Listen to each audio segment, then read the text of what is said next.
Poultry, by definition, are domestic birds that are kept for meat, eggs, and feathers. So in Zimbabwe, it encompasses chickens, of which we have the commercial meat type breeds such as the Ross 308 and the Cobb 500. We call them broilers. Then we have the egg type commercial breeds such as the H&N and the Highline range. Besides that, we have the Road Runner range of chickens such as the Australorp, the Cuckoo, Bushveld, even Brahma. Besides chickens, we also have turkeys, we have ducks, we have geese, we even have Zhuta and guinea fowls. All these encompass the term poultry, and all these are reared for their meat, their eggs, and their feathers, either for their commercial use or for personal use. And let us not forget that from this poultry we also have the litter that comes out of it, which could be used for other purposes, such as pen fattening or even used as fertilizer for crops or even for fish. There are various purposes that come with that as well. Disease is defined as a departure from the normal state.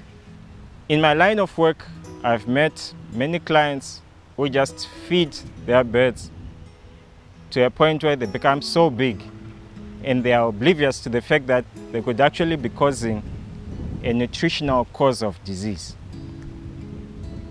We have obesity in chickens. It can cause diseases such as ascites and sudden death syndrome.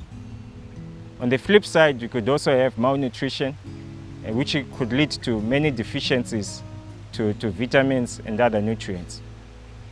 Besides that, we also have physically related causes of diseases, such as cannibalism or even extreme weather. Other causes of diseases are infectious in nature.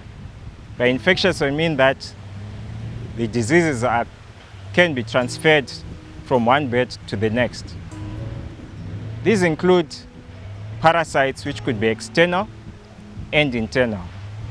External parasites include lice, and ticks, whilst the internal parasites we have will be worms.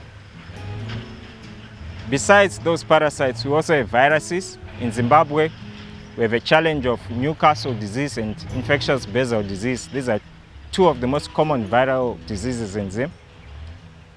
We also have bacterial causes such as colibacillosis and salmonellosis. We also have protozoal diseases such as coccidiosis, commonly referred to as chitosis. And then we also have fungal diseases such as brooder pneumonia. So, in a nutshell, we're saying disease is an absence or departure from the normal state.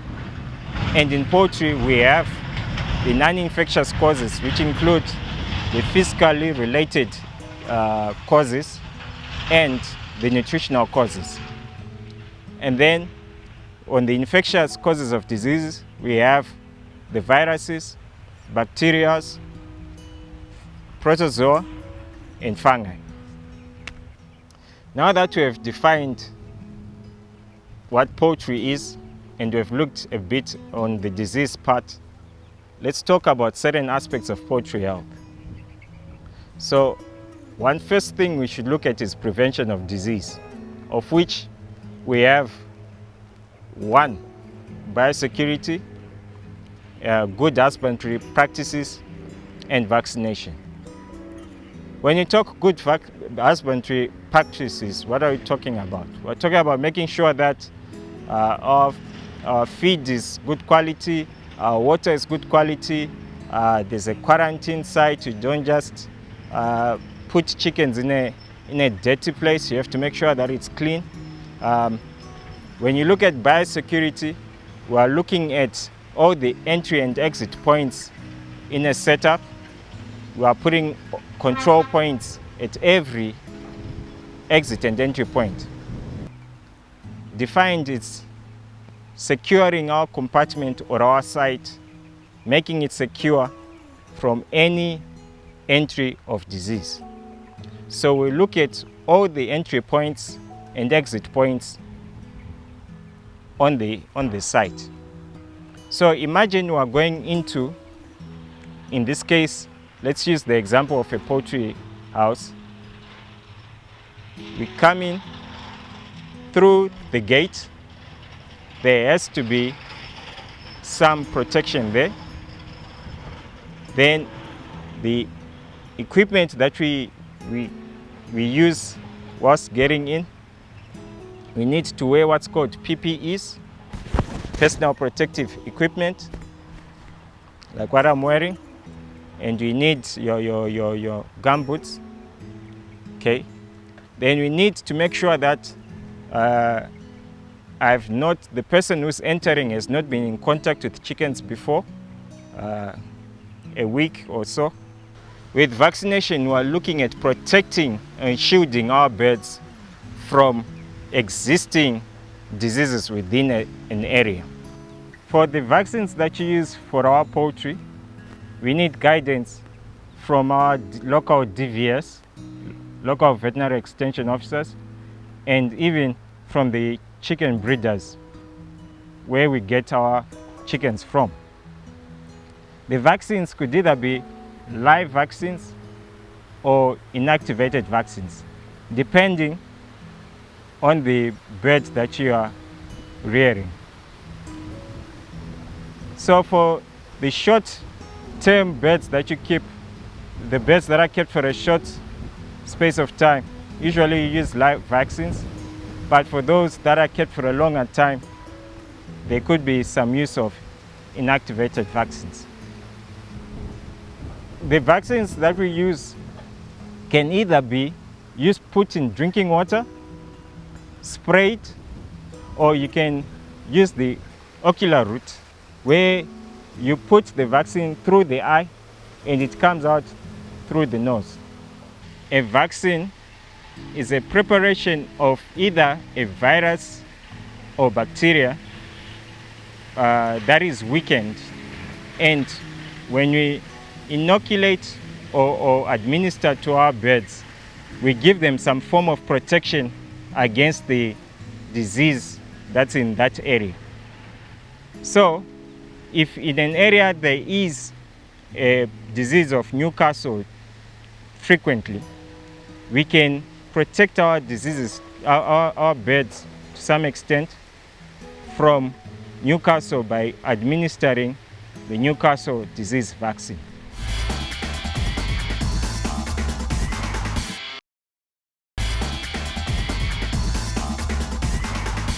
Examples of vaccines that we have available include the Newcastle disease vaccine and the IBD, or infectious basal disease vaccine. These help prevent Newcastle disease, which is a disease that has high mortality.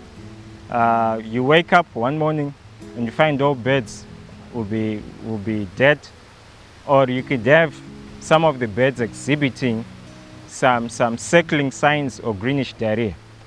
The other vaccine prevents against infectious basal disease, where you have typically from the 3rd week onwards, birds will be drowsy, and they will be producing whitish diarrhea, and you have the birds dying in large numbers, but not as much as Newcastle. When you see something like that, for example, you need some veterinary help, and you can seek assistance from the local Department of Vet Services, or even get more information from the chick suppliers or any other veterinarians who are around your area. Now we want to look at the aspect of biosecurity. And the best example I can think of is if you're going to another country. You go through the immigration and you are checked every part of the way as you enter that country.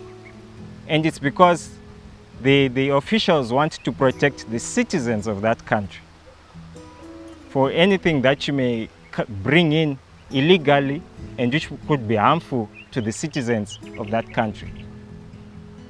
In the same way, when you're exiting that country, you're also checked to make sure that you don't have anything harmful or illegal going outside that country.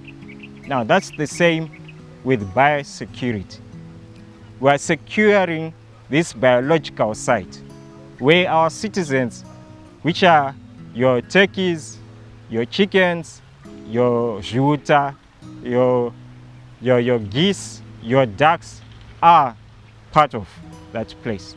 So at every checkpoint, you have checks and balances to make sure that the citizens in that site are protected. Usually you have people when they have a good crop of birds, they want to show others. And yet not knowing that these people could be bringing in diseases into that area. And forget that there should be checks and balances at every exit and entry point. So at every entry and exit point, there are a set of equipment and setups that you need to have there. For example, entering a site, you should have a wheel bath and a foot bath. And also, if it's still on the periphery, consider having a shower block. Then also, the security should also have a record of the name of the person, the address where they're coming from, and whether they've been in contact with chickens or other birds for the past 10 days or so. Ideally, in fact, you should not have somebody just coming in who has had contact with other birds from another site elsewhere within a 10-day period. Then, as you enter the site from the showering, you'll be wearing PPEs, personal protective equipment, such as your overalls and your gumboots for that section. Then as you enter the chicken house or the poultry house, there should be some foot baths. Okay. In addition to foot baths, you should also have hand sanitizers. And at the same time, you make sure that any other things with you, such as your phones or your keys, they're either left at the security desk or they are sanitized as you enter in. And biosecurity is actually the cheapest form of prevention that you can have, and yet it's the most important, because you're protecting your flocks, which could be costing so much more in the event of mortality. But if you offset with the expense of just setting up the foot baths, the wool baths, and even ensuring that you buy the overalls and the gumboots, the cost is minimal compared to the cost that you incur when there is mortality. Let's put this into perspective. If the cost of keeping a bird could be anything from $3 to $3.50. So imagine you're keeping 1,000. That's a total of 3,000. So imagine, because of no biosecurity, 3,000, there's 1,000, there's off. That's 3,000 gone. Money you could have used to buy a second-hand car. Or even imagine it's 10,000 birds. That's 30,000 plus. That goes just because of lack of biosecurity. 2 stands gone just because you could not buy your PPEs and you could not set up your foot baths and your wool baths.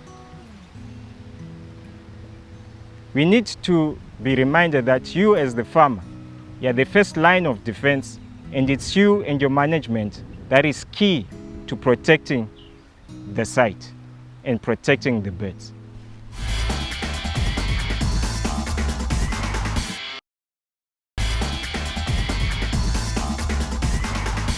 Now I look at early detection of disease, and I use what I call the LSA principle.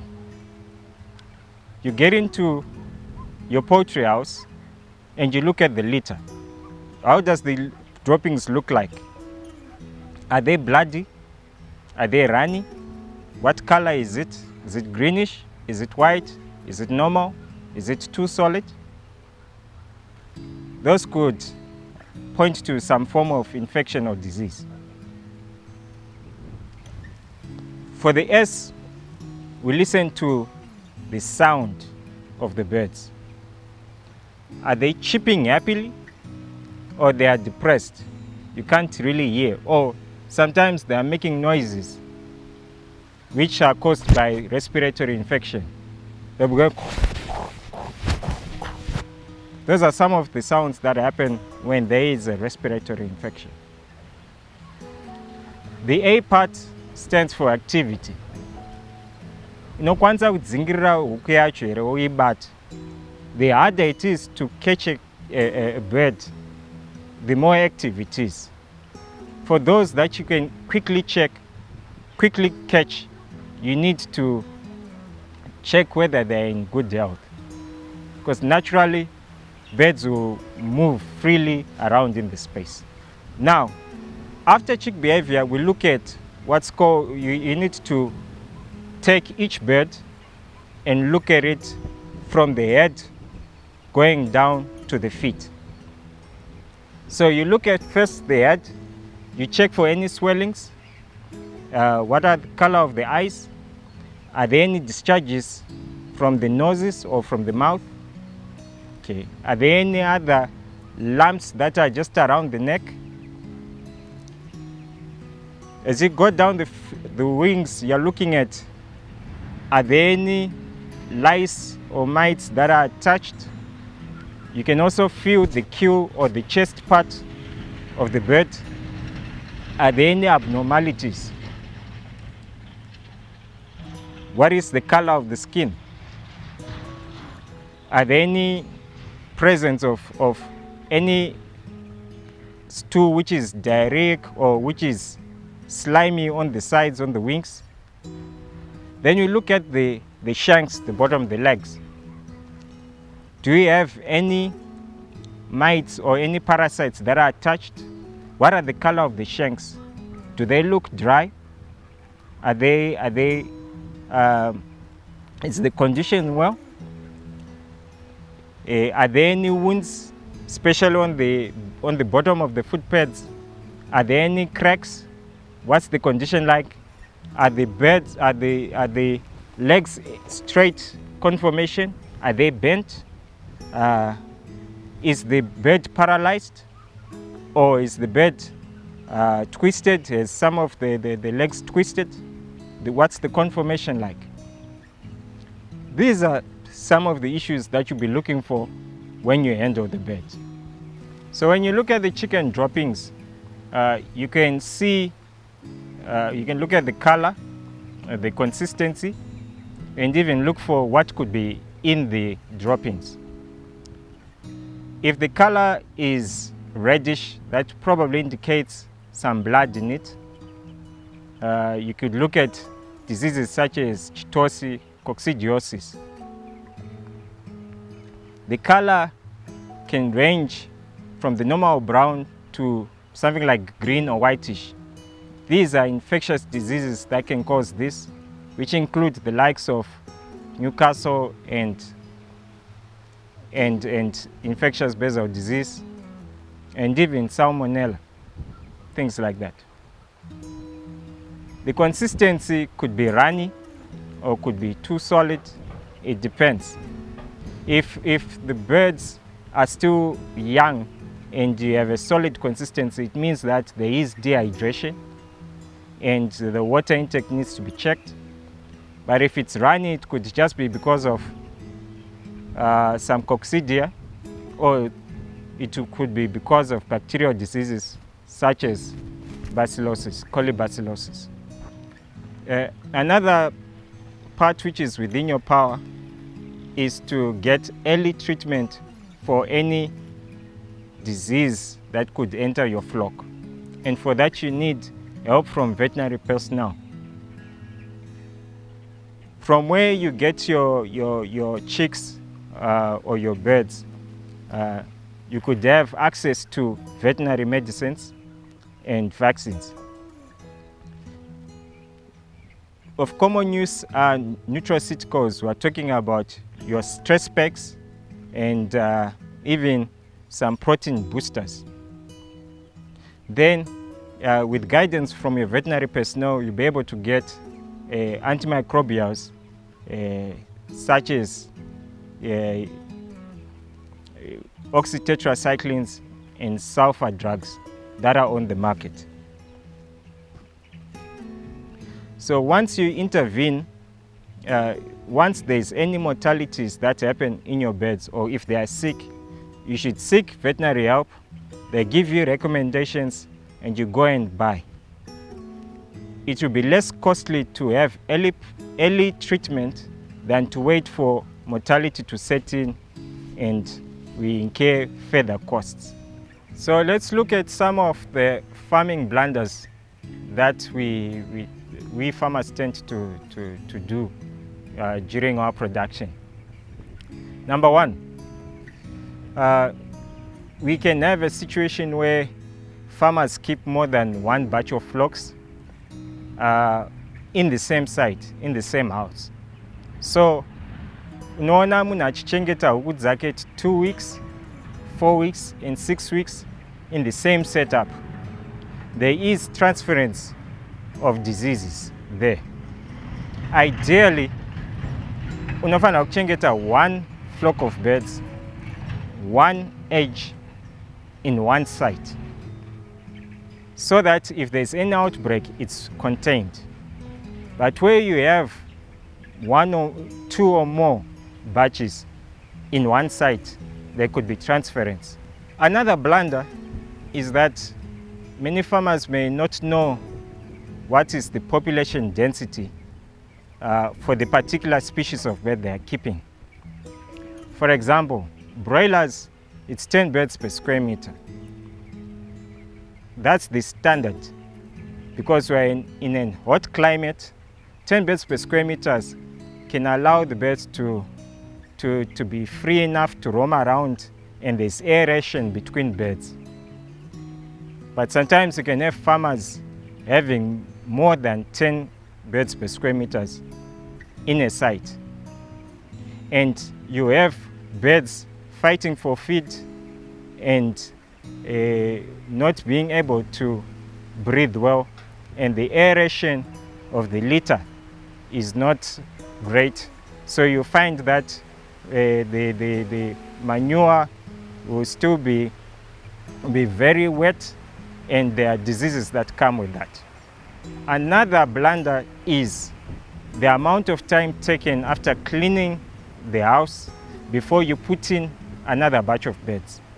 Ideally, after thorough cleaning and disinfecting, we need 10 to 14 days before you place another batch of birds in that site. But because of maybe time constraints and the rush to produce more and more chickens, some farmers may just put in before the 10 days. You can have transmission of diseases from the past batch to the next batch of birds. There are so many resources from which we farmers can get information from.